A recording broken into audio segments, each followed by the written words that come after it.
On today's episode, we talk about perceived weaknesses and how they could actually be your strength.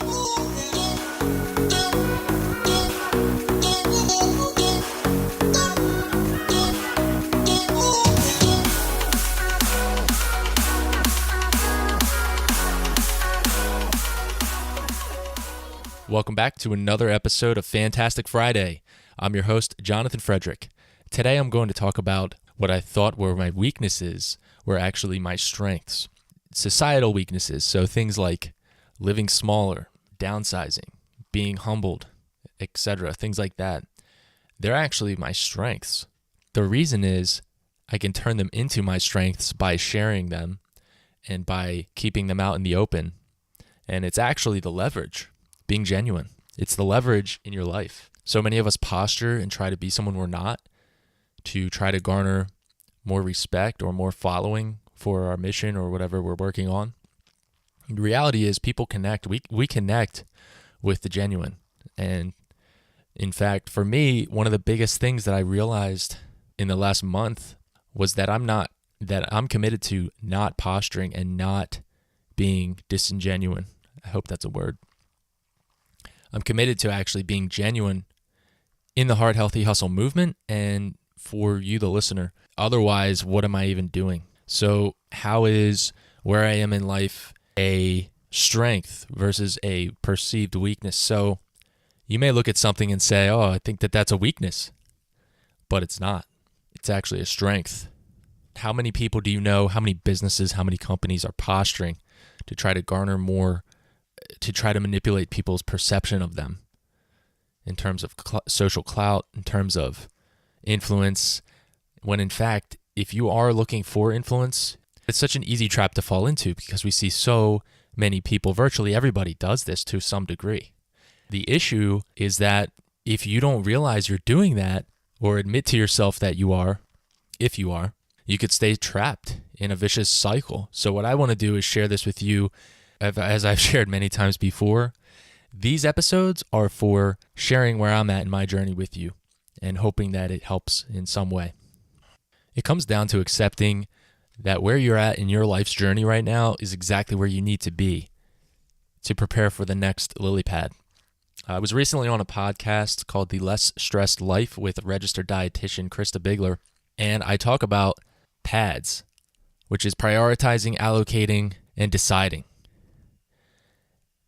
And how I try to live my life, and I look at my life as a series of lily pads. Accepting the lily pad that you're on at this present moment in your life is 100% crucial for getting to the next one. And when I say lily pads, I'm talking about the, if you've ever been to a water resort or a water park, there's these floating rubber pads and they're like usually designed to look like a lily pad. Kids jump and play on them, fall off, slip, everything like that.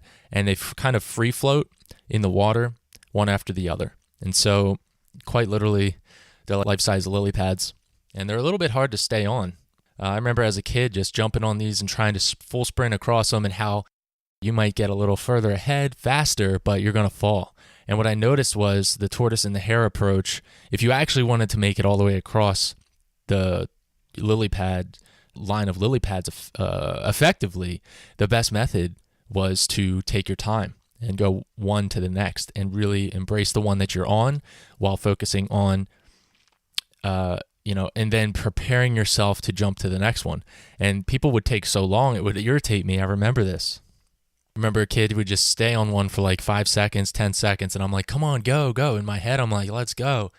But then me and my buddy Matt would go, and we would just try to run all the way across. We might get 3, maybe 4 sometimes. We'd think, oh, we're going to make it to the other side so fast, and we're flying, and we're only taking one step on each lily pad and jumping and flying to the next one. And I remember one day, you'll love this, I have a story for you.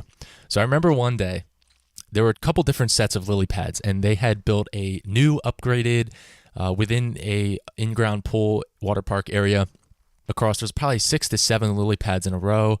Over time, they hung netting, like rope above, so you can hang onto the rope and, dingle your way across these lily pads. Well, we didn't use the rope. We would try to run all the way across. I remember this one time this one time I went full speed across and I got all the way to the last of the 6 lily pads, 6 or 7. I had done it. I had basically become Bruce Lee, became water, and gracefully glided across all these lily pads. And then, without warning, my world literally got flipped upside down as I got physically clotheslined by this rope. So what happened was, I remember exactly where it hit. It hit just under my bottom lip and yanked against my jaw and face and ripped me backwards to where my feet came flying up into the air. I went slamming down backwards on my head because I had been running full speed.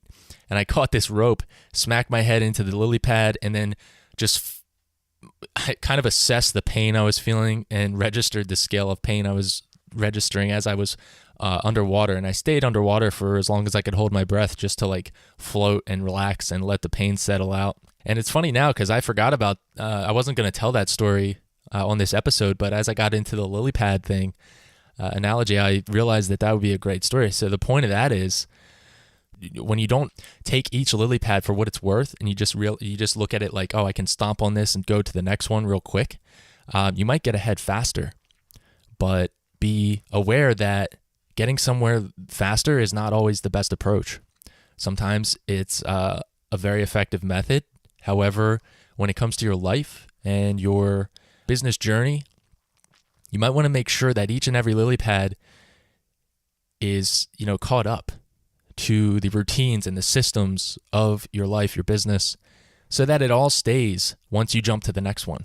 If you just go boom, boom, boom, boom, well, each time you leave a lily pad behind, you could actually be leaving something behind that isn't fully ready to be left behind. And I don't mean leave behind things. That's a different topic. What I'm talking about is, let's say in one season of your life, you're building your team out for a specific storefront location of your business, let's say food service.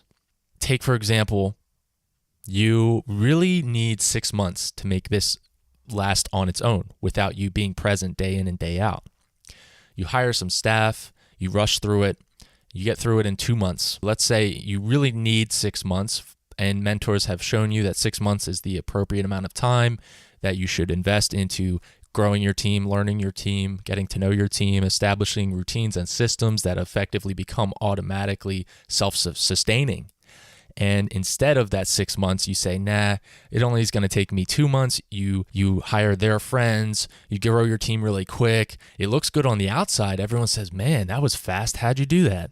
You jump to the next lily pad, and in your gut, man, I'm not too sure about, those 3 people we hired, and I'm sure about our solid core team of 3 or 4 people there, but those other 3 guys or girls, I'm not sure about.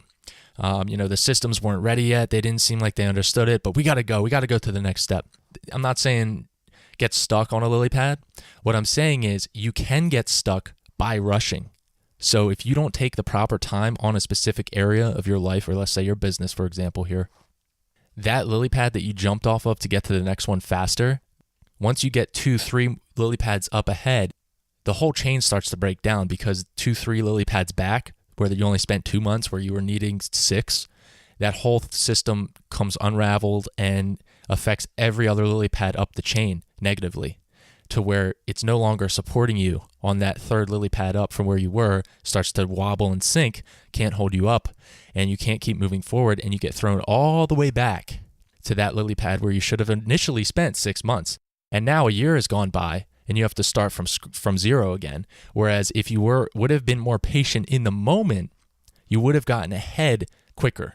Again, if you were more patient in the moment on that specific season, on that lily pad of your business or life, then you would have gotten to where you're wanting to go faster in the long term. So patience, seeing the long game. So again, it's patience, it's seeing the long game, and it's understanding that being patient in the moment is actually the quickest method of getting to where you want to go. It's similar to the tortoise and the hare approach.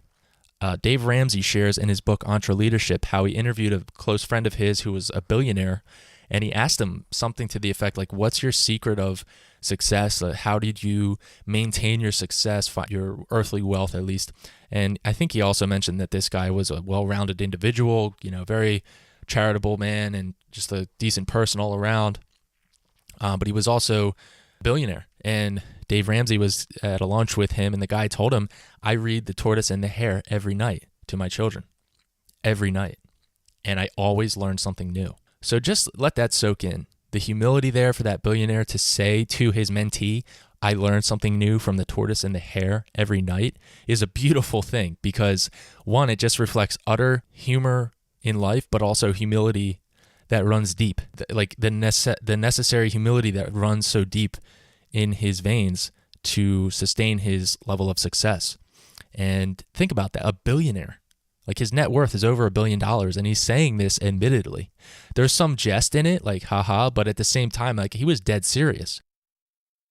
I'm looking at Dave Ramsey on the area of finance. I was reading a couple of his books. Let's see what I can learn as a mentee, he would be a mentor through his book. Here he shares a lesson from one of his mentors who is way ahead of him. That's what it comes down to, accepting where you're at, not trying to be on a lily pad of your life that you're not on yet. So many of my peers in their 20s just do the thing backwards, in my opinion. It's not a popular opinion, but I think it is coming out more and more openly that we've seen past generations. I'm not knocking that. I'm just saying we've seen what works and what doesn't in history. And why would we repeat that? Why would you get a car that you can only afford the payments for? Why would you get an apartment that's right at the brink of your affordability where you were invited to live in a house with 6 other people? You're still single maybe, but you decided on maybe you bought a place to stay. And I'm not judging anyone's decisions. Your life is your life. If you are striving to thrive in your life, buying things you can't afford to impress people you don't even like is not the way. And it won't bring you any satisfaction, guaranteed. Whoever, 1 or 2 people maybe that you're trying to get approval or recognition from or notoriety, the sooner you can let that go, the better. And even if you get that notoriety, it will be so unsatisfactory.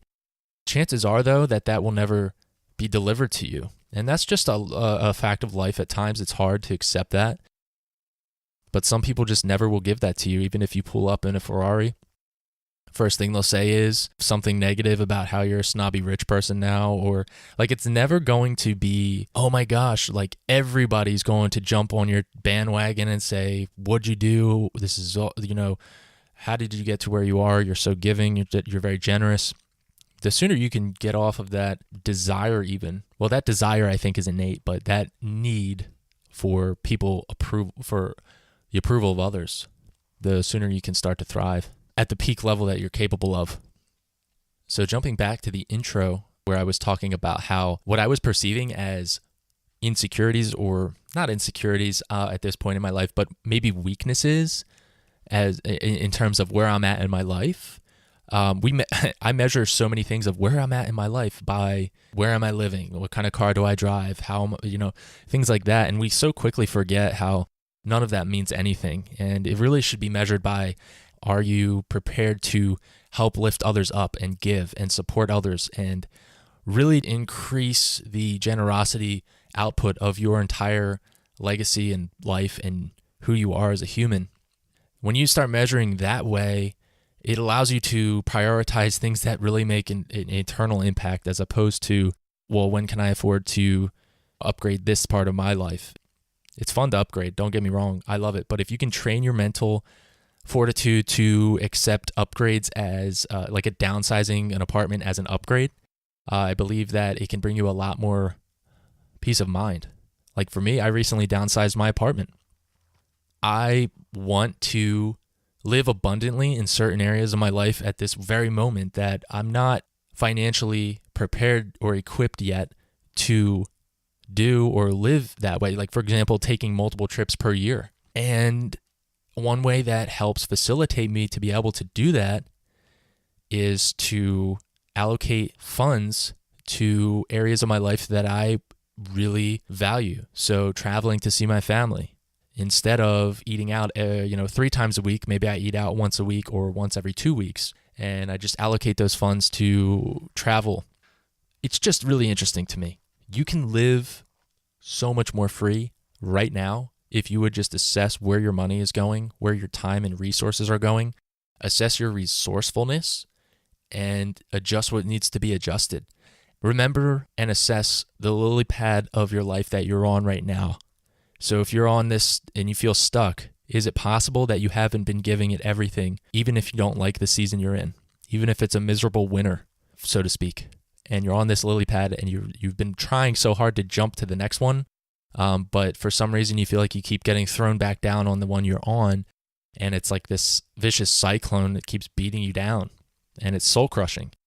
Is it possible that you haven't accepted the season you're in, maybe grieved the loss that you've gone through or a failure that you've experienced? Maybe you haven't allowed that to process and it's holding you back. The biggest thing I see with my peers, and honestly, I surround myself with very proactive individuals, but there are still the larger majority of people in general in today's day and age, it seems, are very willing to accept a baseline misery at their occupation, and they may say, oh, well, I'm not being paid enough. It's like, well, maybe you should be paid less because you're not working hard for your employer, or as opposed to, I'm going to work as hard as I can, as best as I can, as creatively as I can, to give back as much as I can to my current season so that I can springboard to the next lily pad.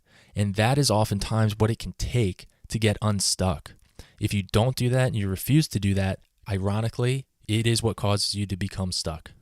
That excites me because then once you realize that, you're free to execute against that fact. I appreciate your time listening. This episode went twice as long as I thought it would, but accept your current lily pad and realize that the PAD stands for prioritize, allocate, and decide. Execute on that PAD acronym to get to the next lily pad when it's time. Again, don't get stuck. Keep jumping, and Godspeed. Fearless.